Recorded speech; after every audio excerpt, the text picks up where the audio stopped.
Hi viewers, welcome to our channel. இந்த வீடியோல நம்ம என்ன பார்க்க போறோம் அப்படினா நேத்திக்கு நம்ம சொன்ன மாதிரி வந்து பாத்தீங்கன்னா இன்னைக்கு DRB official websiteல வந்துட்டு இந்த ரேஷன் ஷாப்புக்கு உண்டான சேல்ஸ்மேன் மற்றும் பேக்கர்ஸ்க்கு ஹால் டிக்கெட் டவுன்லோட் பண்றதுக்கு ஆப்ஷன்ஸ் வந்துருச்சு. சோ இது வந்து பாத்தீங்க அப்படினா DRB மதுரை.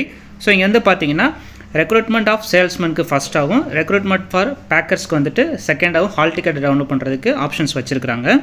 சோ இதுல நீங்க ரெஸ்பெக்டிவான லிங்கை கிளிக் பண்ணீங்க அப்படினா உங்களுக்கு வந்துட்டு ஆப்ஷன்ஸ் வரும் ஹால் டிக்கெட் டவுன்லோட் பண்றதுக்கு. So இது வந்து பாத்தீங்கன்னா நான் ஃபர்ஸ்ட் லிங்கை கிளிக் பண்ணிருக்கேன். சோ இங்க வந்து பாத்தீங்க அப்படினா நீங்க யூசர் ஐடி, பாஸ்வேர்ட் இல்ல அப்படினா நீங்க டேட் ஆஃப் பர்த் ரெண்டுல ஏதாவது ஒன்னு நீங்க ஃபில் அப் பண்ணீங்க அப்படினா ஃபில் அப் பண்ணிட்டு சப்மிட் கொடுத்தீங்க அப்படினா உங்களுக்கு ஹால் டிக்கெட் டவுன்லோட் ஆயிரும். சோ அந்த ஹால் டிக்கெட் எப்படி இருக்குன்றதை நம்ம ஒரு பார்வை பார்த்தறலாம். இதுதான் வந்து பாத்தீங்கன்னா சேல்ஸ்மேனுக்கு உண்டான ஒரு ஹால் டிக்கெட்டோட ஒரு சாம்பிள். சோ இதல வந்து பாருங்க விண்ணப்பத்தரோட பெயர், application number, father name, address எல்லாமே சொல்லிருப்பாங்க. இதல நீங்க கவனிக்க வேண்டியது என்ன அப்படினா இன்டர்வியூ போர்டு நம்பர் உங்களுக்கு வந்து இந்த பக்கம் வந்து பாத்தீங்கன்னா 6 5 இந்த மாதிரி ஏதாவது ஒரு நம்பர் கொடுத்திருப்பாங்க. இன்டர்வியூ டேட் கொடுத்திருக்காங்க 26/11/2024. இது வந்து பாத்தீங்க அப்படினா திண்டுக்கல் மாவட்டத்துக்கு. அதுக்கு அப்புறம் வந்து பாத்தீங்கன்னா டைம் ஆஃப் இன்டர்வியூ வந்து பாத்தீங்கன்னா மதியம் 12:30க்கு சொல்லிருக்காங்க இந்த பேட்ச்க்கு. அதுக்கு அப்புறம் இதல கவனிக்க வேண்டியது என்னன்னு பாத்தீங்க அப்படினா இந்த இரண்டாவது பேராகிராஃப் பாருங்க. இவர் ஆன்லைன் அப்ளிகேஷன்ல கொடுக்கப்பட்ட எல்லா சான்றிதழுக்கும் ஒரிஜினல் சர்டிஃபிகேட் எடுத்துட்டு போணும். சோ என்னென்னலாம் வந்து அங்க கொடுத்துருக்காங்களோ அதோட ஒரிஜினல் சர்டிஃபிகேட் மற்றும் சுய சான்றளிக்கப்பட்ட 2 ஒளி நகல்கள் செல்ஃப் அட்டஸ்டட் போட்டோ காப்பியை எடுத்துட்டு போணும் அப்படின்ற மாதிரி சொல்லியிருக்காங்க. அவ்வாறு நேர்முக தேர்வுக்கு வரும்போது ஒரிஜினல் சர்டிஃபிகேட் ஒன்றையோ அல்லது அதற்கு மேற்பட்ட சான்றிதழை சமர்ப்பிக்க தவறினால் மறுவாய்ப்பு அளிக்கப்பட மாட்டாது அப்படின்ற மாதிரி சொல்லியிருக்காங்க. ஸோ முடிஞ்ச அளவு எல்லாத்தையுமே எடுத்துகிட்டு போங்க, அடுத்த ஆப்பர்ச்சுனிட்டி வருன்ற மாதிரி வேணாம். ஸோ முடிஞ்ச அளவு எல்லாத்தையும் ஒரிஜினல் எடுத்துகிட்டு போங்க.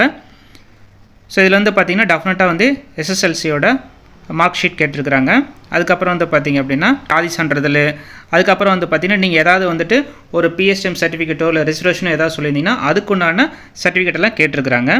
அடுத்து பார்த்தீங்கன்னா என்ஓசி, யாராவது வந்து ஆல்ரெடி ஒர்க் பண்ணிட்டு இருந்தீங்க அப்படின்னா நீங்கள் ஒர்க் பண்ணிட்டு இருக்க அந்த நிறுவனத்துலேருந்துட்டு நீங்கள் என்ஓசி சான்றிதழ் வாங்கிட்டு போகணும். அதுக்கப்புறம் வந்து பார்த்தீங்கன்னா முதல் தலைமுறை பட்டதாரி, கலப்பு திருமணம், ஸோ இந்த மாதிரி ஏதாவது ரிசர்வேஷனுக்கு நீங்கள் அப்ளை பண்ணிங்கன்னா அதோட ஒரிஜினல் சர்டிஃபிகேட் எடுத்துகிட்டு போங்க அப்படின்ற மாதிரி சொல்லியிருக்கிறாங்க. ஸோ இதுதான் வந்து பார்த்தீங்கன்னா எல்லாமே வந்து டீட்டெயில்டாக போட்டிருக்கிறாங்க இந்த ஹால் டிக்கெட்டில். அதுக்கப்புறம் முக்கியமாக கவனிக்க வேண்டியது பார்த்தீங்கன்னா ஆல்மோஸ்ட் வந்து எல்லா டிஸ்ட்ரிக்ட்டுமே வந்துட்டு ஹால் டிக்கெட்டை டவுன்லோட் பண்ணுறதுக்கு ஆப்ஷன் வந்துருச்சு. ஸோ எந்த மாவட்டத்துக்கு வரலையோ நீங்கள் வெயிட் பண்ணுங்கள், டெஃபினட்டாக வந்து உங்களுக்கு நாளைக்குள்ளே கட்டாயமாக வந்து உங்களுக்கும் டவுன்லோட் ஆப்ஷன் வந்துடும். அப்படி எந்த மாவட்டத்துக்கு இன்னும் வரலன்னு நினைக்கிறீங்களோ அந்த மாவட்டத்தோட நேமை வந்து கீழே டிஸ்கிரிப்ஷனில் கமெண்ட் பண்ணுங்கள். அது மட்டும் இல்லை இதுக்குண்டான ஸ்டடி மெட்டீரியல் நம்மக்கிட்ட அவைலபிளாக இருக்குது. வேணுன்றவங்க கீழே டிஸ்பிளே இருக்க வாட்ஸ்அப் நம்பரை காண்டாக்ட் பண்ணுங்கள். அது மட்டும் இல்லை நம்ம சேனலில் வந்து பார்த்தீங்கன்னா இந்த ரேஷன் ஷாப்போட இன்டர்வியூக்கு என்ன மாதிரிலாம் கொஷின்ஸ் கேட்பாங்க அப்படின்றத ஃப்ரீ ஆன்லைன் கிளாஸஸ் மூலமா நம்ம சேனலில் வீடியோ அப்லோட் பண்ணுவோம். ஸோ நம்ம சேனலை சப்ஸ்கிரைப் பண்ணி வச்சுக்கோங்க. மீண்டும் மற்றொரு காணொளியில் சந்திப்போம். தேங்க்யூ.